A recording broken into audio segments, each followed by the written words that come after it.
do Advento é tirado do Evangelho segundo São João, capítulo 1. Naquele tempo, os judeus enviaram de Jerusalém sacerdotes e levitas a João para lhe perguntar: quem és tu? Ele confessou e não negou. E confessou: eu não sou Cristo. E perguntaram-lhe: então quem és? És tu Elias? Ele respondeu: não sou. És tu profeta? Ele repetiu: não. Disseram-lhe então: quem és, pois, para respondermos aos que nos enviaram? Que dizes de ti mesmo? E João respondeu-lhes: eu sou a voz do que clama no deserto. Preparai o caminho do Senhor, como disse o profeta Isaías. Ora, os enviados eram da seita dos fariseus. E fizeram-lhe esta pergunta: por que então batizas tu, se não és Cristo, nem Elias, nem o profeta? Respondeu-lhes João, dizendo: eu batizo com água, mas no meio de vós está um que vós não conheceis. Este é o que virá depois de mim, que era antes de mim, e de que não sou digno de desatar a correia dos sapatos. Isto se deu em Betânia, além do Jordão, onde João batizava. Podem sentar-se.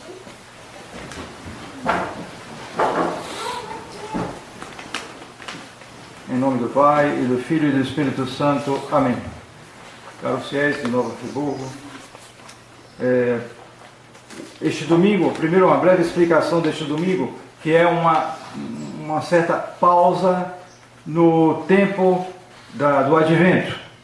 O tempo do Advento tem duas partes mais ou menos definidas. Na primeira, se medita, é um tanto mais austera, na medida em que se medita em nosso Senhor Jesus Cristo, na sua vinda como último juiz. Se predomina esta meditação, justamente para nos dar a seriedade para encarar aquele que está vindo, cujo advento nós nos preparamos para celebrar.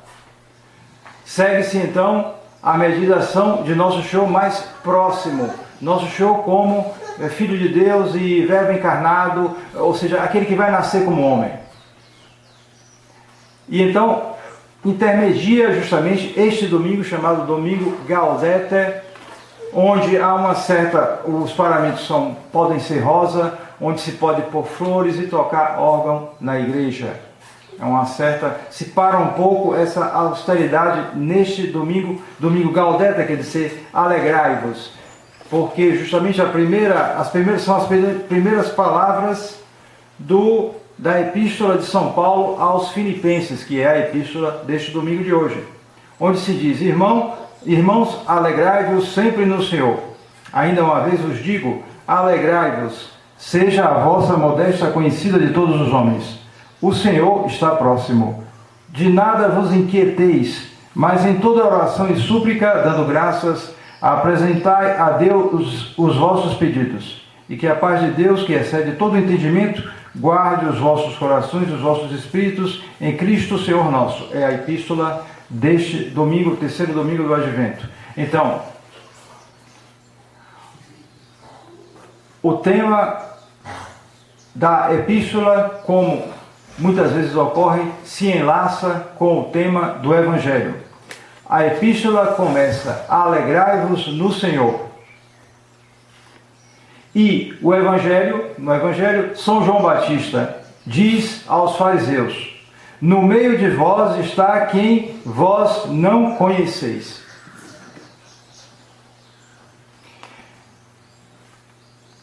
Então, enquanto o precursor, São João Batista, é o símbolo daqueles que procuram a Nosso Senhor, os fariseus são o símbolo daqueles que rejeitam Nosso Senhor. Então, São João Batista se alegra. Se aplicam perfeitamente a São João Batista as palavras de São Paulo aos Filipenses: alegrai-vos no Senhor. Ele está alegre. São João Batista exulta com a vinda daquele que é mais digno do que ele. Ele mesmo tinha dito anteriormente que era preciso que eu diminua e que ele cresça. E depois, aqui neste Evangelho, São João Batista se compara a uma voz. Perguntam a ele: és tu Elias? És tu o profeta? Não. Ele vai negando-se a si mesmo. Então, o que és tu? Uma voz. verdadeiramente um grande rebaixamento, se considerar simplesmente como uma voz, não é nem como um precursor, mas como simplesmente uma voz que clama no deserto. E diante, justamente, de nosso Senhor. Então, esta é a verdadeira alegria, que é justamente esta alegria anunciada e estimulada por São Paulo aos Filipenses. Então, enquanto São João Batista é esse símbolo daqueles que procuram a Deus, os fariseus são símbolo daqueles que rejeitam a nosso Senhor e, portanto, também, por extensão e por analogia, é um símbolo do homem de hoje. Porque este homem de hoje se vê em toda parte. Ele foge da tristeza, se refugiando nas falsas alegrias, o que só faz piorar a situação dele. De tal modo que hoje é um fato, nossa civilização é uma civilização da droga. Ou, se preferir um nome mais bonito, uma civilização do Rivotril, ou do Lexotan, ou genérico. É um fato que as pessoas procuram entrar forçadamente no mundo irreal para esquecer o mundo real, no mundo irreal, para fugir a este mundo real, diante do qual elas não conseguem encarar. O que falta a essas pessoas, justamente, a compreensão da cruz. Porque é pela cruz, justamente, que nosso Senhor se põe ao lado de nós. E nós compartilhamos a sua cruz, o seu sacrifício. A Santa Missa é essencialmente isto. Nosso Senhor derrama sobre nós os frutos do seu sacrifício, que é representado aqui. O mesmo sacrifício da cruz, não é outro sacrifício. O mesmo sacrifício que é representado e que derrama seus frutos, aplica seus frutos aqui, em cada Santa Missa realizada no mundo. Então, por esse meio, os católicos recebem e passam a perceber melhor esta presença de Nosso Senhor. E se Nosso Senhor está perto, está com eles, então eles se alegram. Mas se Nosso Senhor está longe, ou eles não conhecem essa presença, como é aqui o caso dos fariseus, então se segue que eles estão distantes da fonte da verdadeira alegria. Os seres humanos e nós, em diversos graus também, mesmo nós, perdemos a noção da verdadeira alegria. Porque, como o próprio adjetivo diz, verdadeira. Essa alegria é fruto do conhecimento da verdade. E essa verdade é natural e sobrenatural. Esse é o problema. As verdades naturais entram pelos olhos, mas as verdades sobrenaturais entram pela fé. No caso das verdades naturais, não é preciso a vontade agir muito, entra pelos olhos. Mesmo um filósofo moderno, as verdades naturais entram pela cabeça dele. Ouvi falar de um desses filósofos modernos que inventam teorias malucas por aí e escrevem milhares de páginas com isso, e que era, lá na Europa, ele gostava muito de cogumelos. E quem já foi na Europa sabe que muita gente lá gosta de cogumelos, mas é preciso tomar muito cuidado. Se diz que os mais bonitos são os mais venenosos. E há cogumelos que você morre no outro dia, fica cego, isso, aquilo. Então é preciso distinguir bem os cogumelos que são venenosos dos não venenosos. Ninguém vai se arriscar ir lá e colher cogumelo e comer. Não, é quem conhece. E esse filósofo, ele conhecia perfeitamente os cogumelos.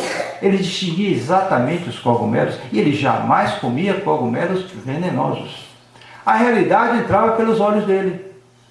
Ele ensinava maluquices para os alunos dele, mas ele sabia bem distinguir os cogumelos os venenosos dos não venenosos, porque essa distinção estava na natureza dos cogumelos.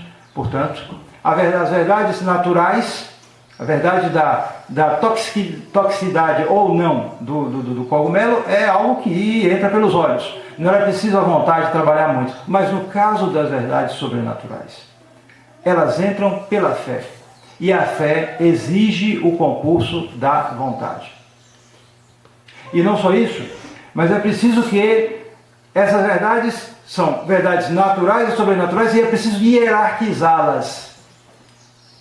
E então a coisa se torna mais difícil, porque mesmo um crente, um verdadeiro crente, ou seja, um católico, que aceita as verdades de fé, que adere aos ensinamentos do magistério, ele pode aderir e ao mesmo tempo não hierarquizar, ou não hierarquizar bem, ou até inverter, como faz um liberal. E nesse caso, o resultado será parecido.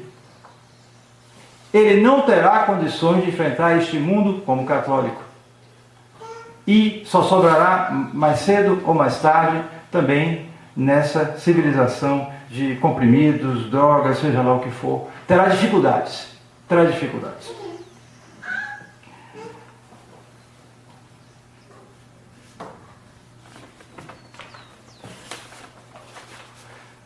Para nós, então, para fugir e enfrentar isso, fugir desse problema, é preciso, então, examinar com muita seriedade este primeiro princípio da alegria espiritual, a verdadeira alegria, e nos esforçar de aplicar isso em nossas vidas. Porque o primeiro princípio, a primeira fonte desta verdadeira alegria, evidentemente, nosso Senhor Jesus Cristo.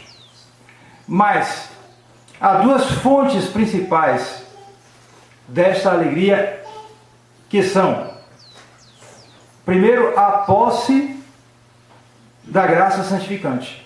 Porque essa presença de Deus em nós, presença sobrenatural, é a presença da graça santificante. Não adianta dizer que Deus está presente em todo lugar. Isto é verdade, mas Ele está presente até no inferno, e ninguém gostaria de estar lá. Então, não resolve a situação. A presença de Deus, a que nos interessa mais, a que decide tudo, é a presença dele na graça santificante. Ou seja, o compartilhar a sua vida divina. Isto é a consciência disso, dessa posse da graça santificante, é uma fonte inesgotável de alegria espiritual. E depois existe o exercício, digamos assim.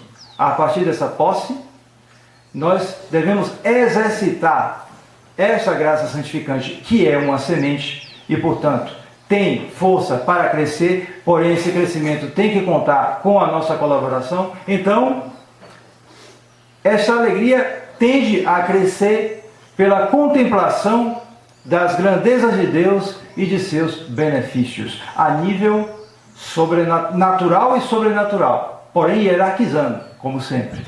Ora, aqui também o mundo moderno é um desastre, porque o mundo moderno não só rejeita a contemplação dos benefícios sobrenaturais de Deus, mas nega os benefícios naturais.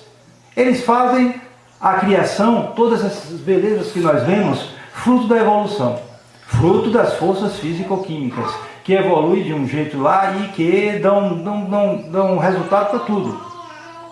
Tudo veio disso, segundo eles. E então se corta, é uma coisa muito perversa, se corta o liame natural, que poderia ser uma escada, um começo para o ser humano passar ou pedir o sobrenatural. Porque se ele atribui tudo a forças físico-químicas, para que ele vai buscar Deus?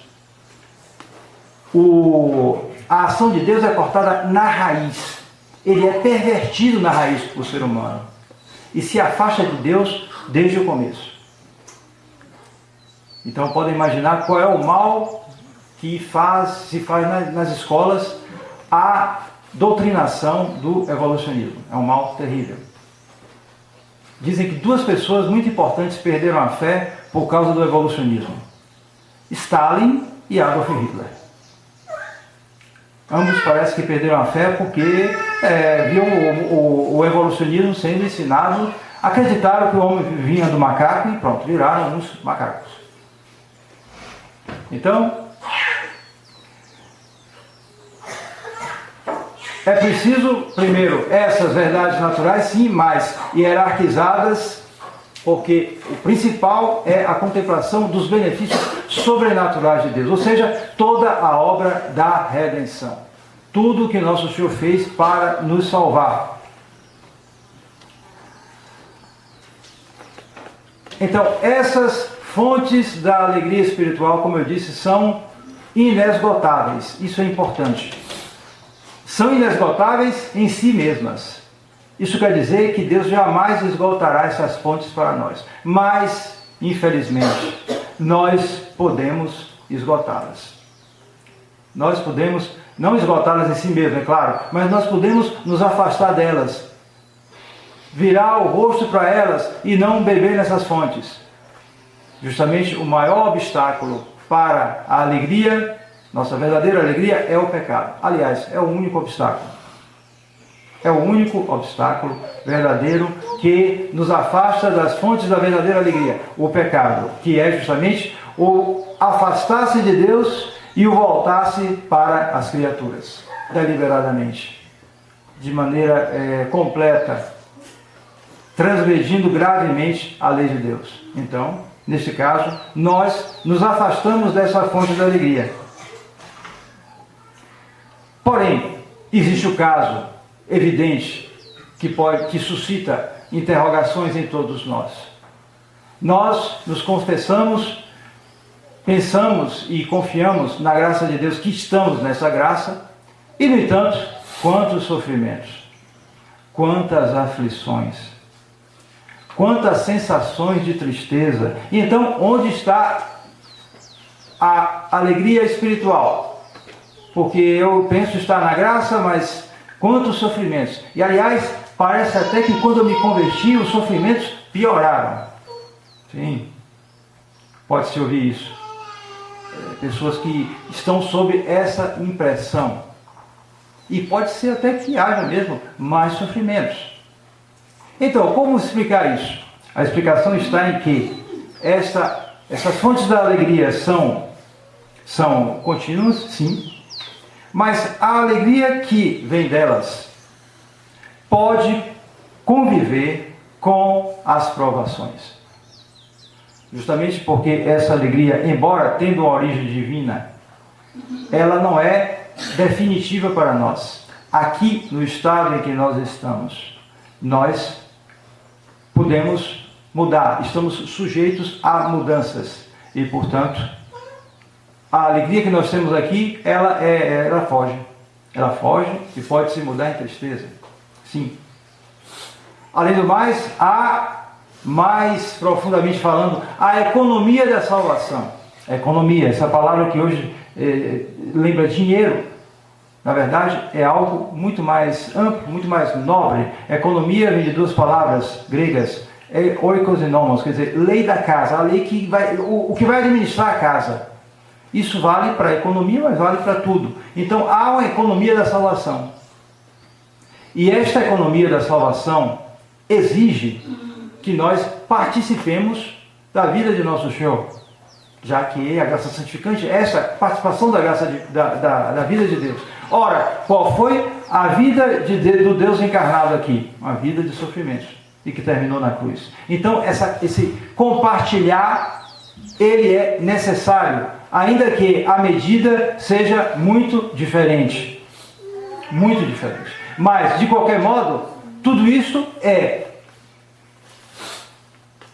não é um motivo para que diminua essa alegria espiritual. No fundo, ela não diminui. Ela pode ser menos sentida, menos experimentada. Porém, a fonte continua ali e não só isso, pode ser até aumentada. Porque, afinal de contas, qual é essa origem da alegria espiritual? A união com Deus. Ora, não há coisa que mais aumenta a união com Deus do que o sofrimento aceitado em união à cruz de nosso Senhor.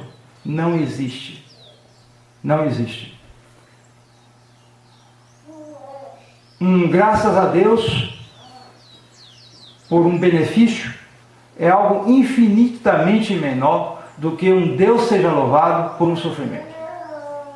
Infinitamente menor. É verdade que é algo bom também, dar graças a Deus pelos benefícios, quando as coisas estão indo bem.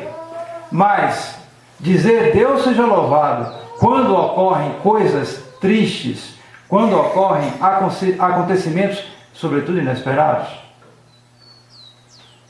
E se sabe que as penitências voluntariamente aceitas e, sobretudo, que nós queremos fazer, isso tem valor, é claro. Mas os sofrimentos inesperados, quando a gente pensa, essa eu não esperava, pois é esse mesmo que vale muitíssimo mais do que as outras coisas que nós sofremos. Sobretudo se nós dissermos, é claro, Deus seja louvado. Porque se não dissermos, bom, aí não é a mesma coisa, claro. Mas isso só faz aumentar nossa união com Deus. E, portanto, tende a aumentar nossa alegria espiritual.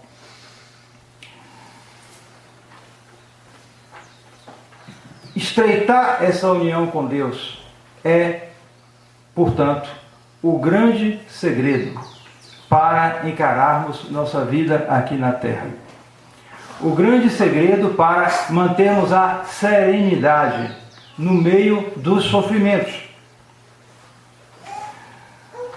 Podemos nos alegrar com essa possessão da graça santificante, mas podemos também, no nível mais elevado, e aqueles que começam seriamente a vida espiritual, cultivando essa contemplação dos benefícios de Deus, da graça santificante, tudo isso, eles podem ir, pela ação da graça, ao nível mais elevado ainda, ou seja,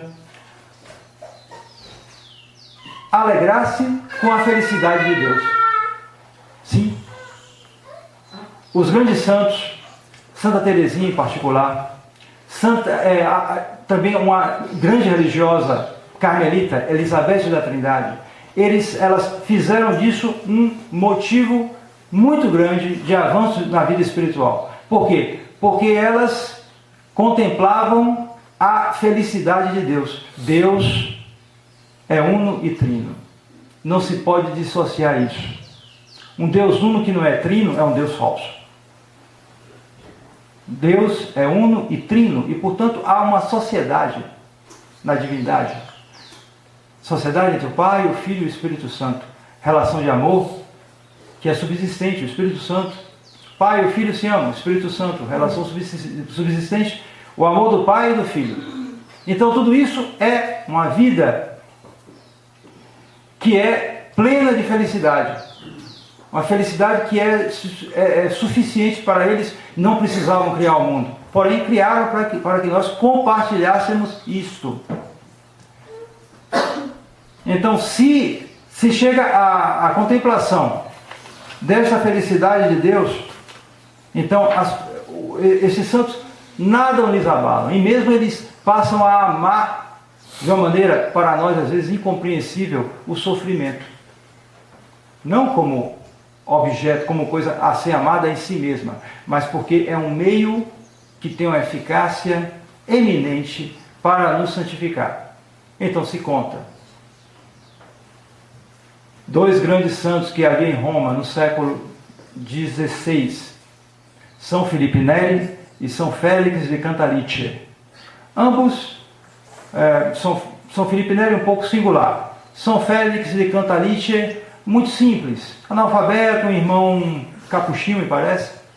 Então, São Filipe Neri, que era o singular, tinha mais preparo, mas era uma pessoa, era um tanto singular. Então, ele se encontrava com São Félix de Cantalice.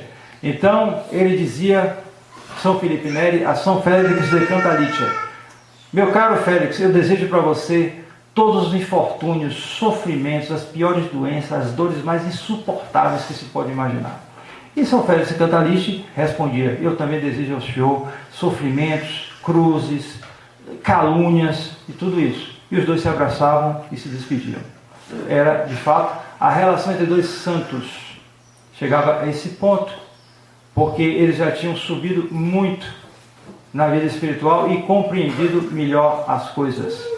A verdadeira alegria, como diz São Francisco, como ele faz aquela célebre descrição da verdadeira alegria, sofrimento, sofrimento, sofrimento, e isso é a verdadeira alegria. Isso é a verdadeira alegria, quer dizer, essa percepção parte justamente deste conhecimento da verdade, das coisas de Deus e da obra da redenção. Então, tudo isso é bom para meditarmos, porque justamente o Natal se aproxima e é uma festa onde Nosso Senhor aparece como um menino.